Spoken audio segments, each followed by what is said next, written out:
Hello everyone, मेरा नाम है सृष्टि और आज हम फंडामेंटल्स ऑफ एग्रोनॉमी का नेक्स्ट टॉपिक कवर करेंगे जिसका नाम है importance of agronomy and ecology. Okay, तो पहले तो हम जानते हैं कि इम्पॉर्टेंस है क्या एग्रोनॉमी का। देखिए, दो चीज़ें हैं एग्रोनॉमी में, एक तो है इम्पॉर्टेंस और दूसरा है स्कोप। स्कोप हमने लास्ट वीडियो में देख लिया था। स्कोप का मतलब होता है ऐसे क्षेत्र जो जिस पे हम एग्रोनॉमी अप्लाई कर सकते हैं। ठीक है। इम्पॉर्टेंस का मतलब होता है कि एग्रोनॉमी अप्लाई करने के बाद हमें क्या फ़ायदा हो रहा है। ठीक है, तो दोनों ही चीज़ें थोड़ी सी डिफरेंट है पर दोनों ही चीज़ें रिलेटेड हैं। ओके, अगर आपने स्कोप को समझ लिया, स्कोप का मतलब है कि एग्रोनॉमी को क्या करना चाहिए, इम्पॉर्टेंस का मतलब है कि एग्रोनॉमी के वो काम करने से हमें क्या फ़ायदा हो रहा है। तो दोनों ही चीज़ें रिलेटेड है पर थोड़ी सी डिफरेंट है। ठीक है, लेकिन अगर आपको स्कोप माइंड में है तो आप इम्पॉर्टेंस भी याद रखेंगे और आपको अगर इम्पॉर्टेंस माइंड में है तो आप स्कोप भी याद रखेंगे। ठीक है, दोनों ही बहुत ईजी है। मैं तो कहती हूँ कि आप दोनों ही याद रखिए ताकि लिखते समय आपको सोचने की ज़रूरत ही ना पड़े। ठीक है, तो हम अब स्टार्ट करते हैं इम्पॉर्टेंस ऑफ एग्रोनॉमी। क्या इम्पॉर्टेंस है? First is maximize crop yield and food security. ये है फर्स्ट।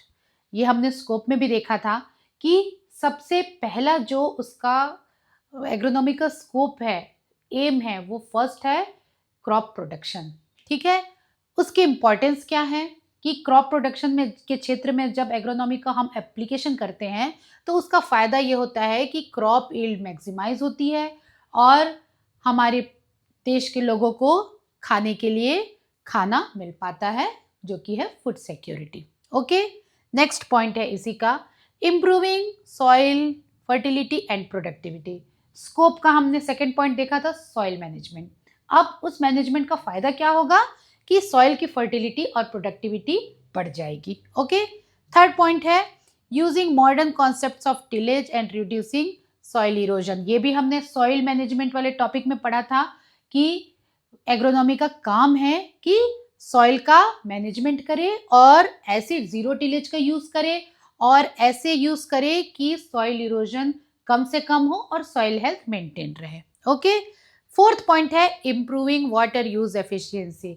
ये भी हमने वाटर मैनेजमेंट वाले टॉपिक में पढ़ा था कि एग्रोनॉमी का काम है कि वाटर यूज एफिशिएंसी बढ़ाए, लॉस ऑफ वाटर को कम करे। सिमिलर ये उसका फायदा होगा कि अगर हम एग्रोनॉमी के प्रैक्टिसेस को अप्लाई करेंगे तो हमारी वाटर यूज एफिशिएंसी बढ़ेगी। ओके, फिफ्थ पॉइंट है वीड कंट्रोल। ये भी हमने पढ़ा था खरपतवार प्रबंधन में कि अगर हम खरपतवार को कंट्रोल करते हैं तो क्रॉप का जो कंपटीशन है वो कम होगा, किनसे? वीड से। ओके, तो और सिक्स्थ पॉइंट है overcoming climate related problems. Climate related problems के बारे में भी हमने स्कोप में एक पॉइंट में पढ़ा है और ये उसी का फायदा है कि एग्रोनॉमी का इम्पोर्टेंस है कि क्लाइमेट रिलेटेड प्रॉब्लम्स को हम एग्रोनॉमी की मदद से हम दूर कर सकते हैं। ओके, नेक्स्ट है रिड्यूसिंग कॉस्ट ऑफ प्रोडक्शन। ये भी हमने पढ़ा था कि कॉस्ट ऑफ प्रोडक्शन हम कैसे कम कर सकते हैं, फार्म मैनेजमेंट के टॉपिक में पढ़ा था।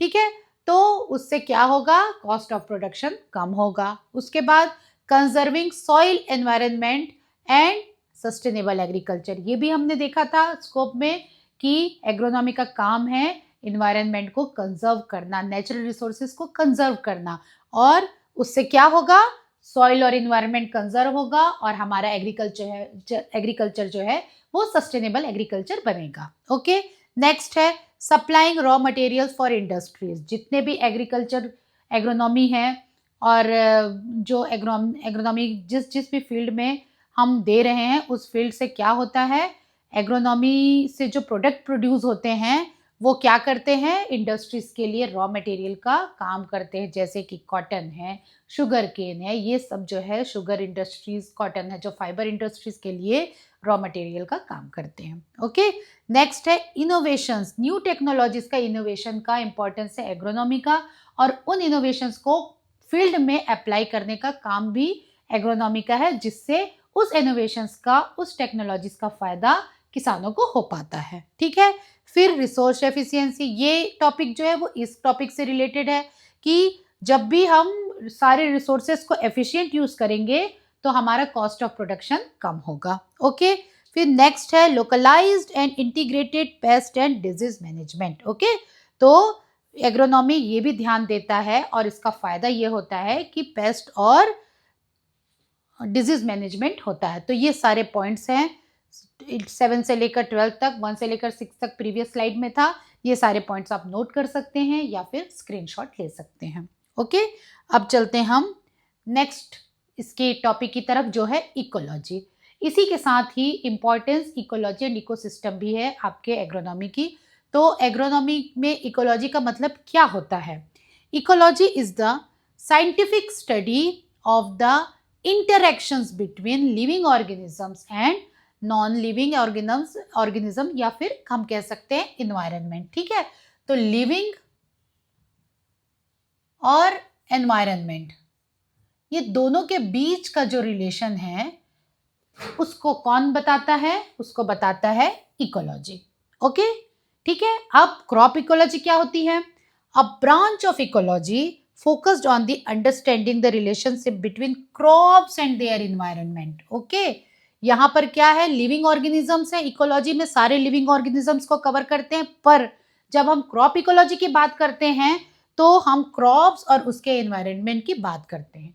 अब क्रॉप के एनवायरनमेंट क्या हैं? क्रॉप के एनवायरनमेंट दो तरह के होते हैं। एक होता है बायोटिक।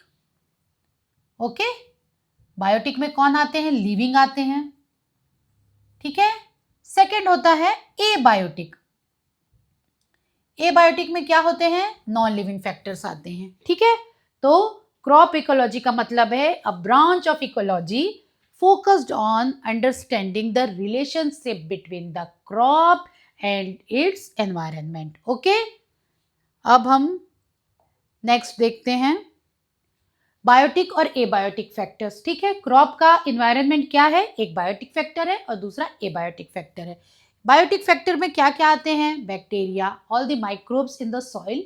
ठीक है, fungi, microbes, weeds, animals and human beings, ये सारे क्या हैं? क्रॉप के बायोटिक फैक्टर्स हैं। नॉन बायोटिक या एबायोटिक फैक्टर्स क्या हैं? वाटर, ठीक है, रेडिएशंस, न्यूट्रिएंट्स जो कि सॉइल में पे रहते हैं, टेम्परेचर, सॉइल और लाइट, ये सारे जो है वो क्रॉप के एबायोटिक फैक्टर्स हैं। Okay, this are the biotic factors and this are the abiotic factors. Okay, अब इकोसिस्टम क्या होता है? An ecosystem is a dynamic community of living organism. Living organism मतलब plant, animals and microbes. Okay, interacting with one another. ये तीनों, अब इस slide में हम देखते हैं कि इकोसिस्टम क्या होता है। इकोसिस्टम जिसको हिंदी में कहा जाते हैं पारिस्थितिकी तंत्र।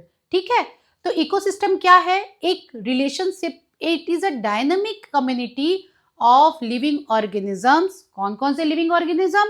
Plants, animals and microbes interacting with one another. Okay, तो ये जो है वो ऐसे तीन जो कम्युनिटी हैं, प्लांट, एनिमल्स एंड माइक्रोब्स, ये तीनों की कम्युनिटी का आपस में इंटरेक्शन को हम जब बताते हैं तो वो होता है इकोसिस्टम। ठीक है, तो एक तरफ प्लांट है, एक तरफ एनिमल है और एक तरफ माइक्रोब्स हैं।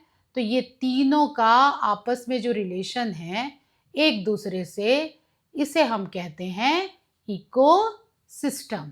ओके, चलिए अब नेक्स्ट में जाते हैं। It is the interaction occurs with their non-living environment, air, water, soil, light and temperature. ठीक है, तो ये इंटरेक्शन एक दूसरे के साथ भी होता है और ये इंटरेक्शन किसके साथ होता है? एनवायरनमेंट। एनवायरनमेंट मतलब एबायोटिक फैक्टर। तो ये इंटरेक्शन आपस में भी होता है और ये इंटरेक्शन किनके साथ भी होता है? ये इंटरेक्शन होता है आपके एनवायरनमेंट के साथ, वातावरण के साथ। ठीक है, तो इकोसिस्टम क्या है? प्लांट, एनिमल और माइक्रोब्स का आपस में इंटरेक्शन और प्लांट, एनिमल और माइक्रोब्स का इन्वायरमेंट के साथ, वातावरण के साथ जो इंटरेक्शन होता है, जो रिलेशन है, उस रिलेशन को हम किसके थ्रू पढ़ते हैं? इकोसिस्टम के थ्रू पढ़ते हैं। ओके, चलिए अब इस स्लाइड का, इस टॉपिक का समरी है क्या हमने पढ़ा इस टॉपिक में? Agronomy ensures higher yield, resource efficiency and sustainability. मतलब ये एग्रोनॉमी का इम्पोर्टेंस है कि इसके थ्रू हम बहुत सारी चीज़ें पा जाते हैं, जिसमें 12 पॉइंट्स हैं। उन पॉइंट्स को नोट डाउन करिए, ठीक है, उन पॉइंट्स को याद रखिए। स्कोप के पॉइंट्स है, इसके पॉइंट्स है, इनको आप इंटर रिलेट कर सकते हैं, लेकिन आपको पॉइंट्स याद होने चाहिए, ठीक है। फिर सेकंड हमने पढ़ा इकोलॉजी। इकोलॉजी क्या है? ये एक्सप्लेन करती है interaction between crop, environment, biotic and abiotic factors. Okay, अब इकोसिस्टम क्या है? Ecosystem is a complete unit combining living non living components for agricultural balance, ठीक है। तो ये जो टॉपिक है आपका importance of agriculture, ecology and ecosystem, ये टॉपिक यहाँ पर खत्म होता है। और इस स्लाइड में हम देखेंगे crop ecosystem flow chart. Okay, फसल परिस्थितिकी तंत्र का प्रवाह चार्ट, मतलब कि इस तरह से ये इंटरेक्शन होता है। ये क्रॉप है, ये है interaction of crop to biotic factors. Biotic factors में क्या क्या आ जाते हैं? Bacteria, microbe, weed, animals and human. और ए बायोटिक फैक्टर्स में क्या क्या आ जाते हैं? वाटर, रेडिएशन, न्यूट्रिएंट्स और टेम्परेचर। तो ये दोनों का जो इंटरेक्शन है किसके साथ? क्रॉप के साथ, इसी को हम कहते हैं क्रॉप इकोसिस्टम। ओके, ठीक है। तो ये आपका topic importance of agronomy, ecology and ecosystem यहाँ पे ख़त्म होता है। और ख़त्म होने के बाद लास्ट में क्वेश्चन आती है इस पे। ज़्यादातर इकोलॉजी इकोसिस्टम पे अभी क्वेश्चन ज़्यादा नहीं आए हैं, ज़्यादा उसमें डेफिनेशंस आते हैं, तो आप डेफिनेशंस 3 लाइन का डेफिनेशन याद कर सकते हैं। साथ में अगर आपने अभी जो फ्लो चार्ट देखा, अगर आप वो फ्लो चार्ट बनाएंगे तो वो आपकी डेफिनेशन की वैल्यू बढ़ा देगा, ठीक है। तो यहाँ पर हमारा टॉपिक ख़त्म होता है। और अब ये लास्ट स्लाइड में questions related to this topic, तो ज़्यादातर पूछा जाता है कि explain the importance of agronomy. तो वो सारे जो 12 पॉइंट्स है, वो आप 12 पॉइंट्स लिख के अगर 2-2 लाइन में भी उसको समराइज कर दिया, थोड़ा उसका एक्सप्लेन कर दिया, तो आपको फुल मार्क्स आराम से मिल जाएंगे, ठीक है। और इसके साथ कभी कभी डेफिनेशंस पूछता है। किनके डेफिनेशंस? इकोलॉजी, क्रॉप इकोलॉजी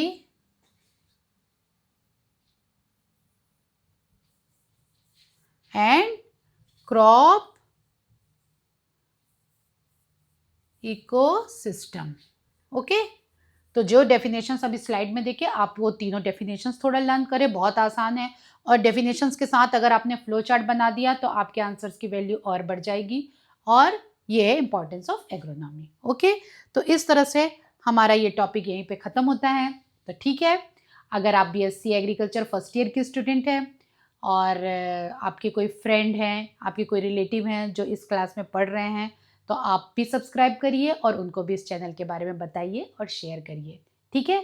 तो मिलते हैं फिर अपन नेक्स्ट वीडियो में। Best of luck.